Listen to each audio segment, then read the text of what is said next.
എല്ലാവർക്കും AD 52 പരിശുദ്ധ മർത്തോമാ ശ്ലീഹായിൽ സ്ഥാപിതമായ ആർത്താറ്റ് കത്തീഡ്രൽ ദേവാലയത്തിലേക്ക് സ്വാഗതം. ആർത്താറ്റ് കത്തീഡ്രൽ ദേവാലയം 1806 ആർത്താറ്റ് പടിയോലയുടെ ഒരു ധീര ചരിത്രം പറയുന്ന പുണ്യഭൂമിയാണ്.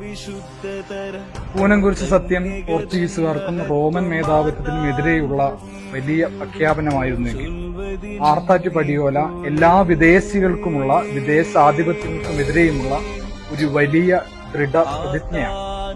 1806 ചെമ്പ് തകിടിൽ വട്ടെഴുത്തിൽ എഴുതിയുണ്ടാക്കിയ ആർത്താറ്റ് പടിയോല അതിന്റെ വിശുദ്ധമായ ഭാഗം ആർത്താറ്റ് പള്ളിയുടെ വരാന്തയിലുള്ള ചുമരിൽ നിങ്ങൾക്ക് വ്യക്തമായിട്ട് കാണാവുന്നതാണ്.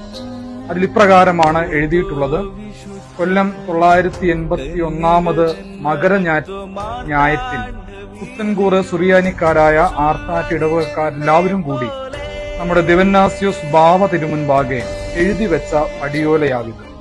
നമ്മുടെ ജനങ്ങളിൽ ചിലർ പരദേശക്കാരുടെ ഇടത്തൂട്ട് ഉപദേശം കേൾക്കയാൽ റോമ വിശ്വാസത്തിലേക്ക് തിരിഞ്ഞുപോയി വഴക്കു പിടിച്ച് പള്ളിയും പറമ്പും പകുത്ത് നറുക്കിട്ട് എടുപ്പാൻ ഇടവന്ന അബദ്ധം കണ്ട് വളരെ വ്യാകുലത്തിന് ഇടവന്നതിനാൽ മേലാൽ അങ്ങനെ വരാതിരിക്കാൻ വേണ്ടി റോമായിൽ നിന്നോ ബാബേലിൽ നിന്നോ അന്ത്യോക്യയിൽ നിന്നോ മറ്റു വല്ല പരദേശത്തു നിന്നോ വരുന്ന യാതൊരു മെത്രാന്മാരുടെയും ഉപദേശവും നടപ്പുകളും ഒരു നാളും കേട്ടുവഴങ്ങി നടക്കാതെ നമ്മുടെ മർത്തോമാ ശ്ലീഹായുടെ പൂർവിക വിശ്വാസവും ചട്ടങ്ങളും അനുസരിച്ച് നടന്നുകൊള്ളുമാറും സമ്മതിച്ച് തമ്പുരാനെ പെറ്റ അമ്മയുടെ ആർത്താറ്റ് പള്ളി നടയിൽ വെച്ച് എഴുതിയ വികാരി എന്ന് പറഞ്ഞ് പ്രമുഖരായ കുടുംബത്തിലെ കാർന്നവന്മാരെല്ലാവരും കൂടി ഒപ്പുവെച്ച് എഴുതിയുണ്ടാക്കിയ പടിയോലയാണ് ആർത്താറ്റ് പടിയോല.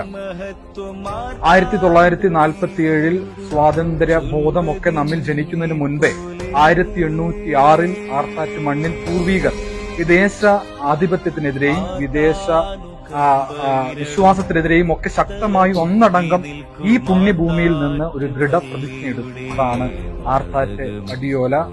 പുണ്യഭൂമിയിലാണ് പരിശുദ്ധ മർത്തോമാ ശ്ലീഹായുടെ വിശ്വാസവും പാരമ്പര്യവും കാത്തുസൂക്ഷിക്കുന്ന ആർത്താറ്റ് മണ്ണിലേക്ക് നിങ്ങളെല്ലാവരെയും സ്നേഹപൂർവ്വം സ്വാഗതം ചെയ്തു.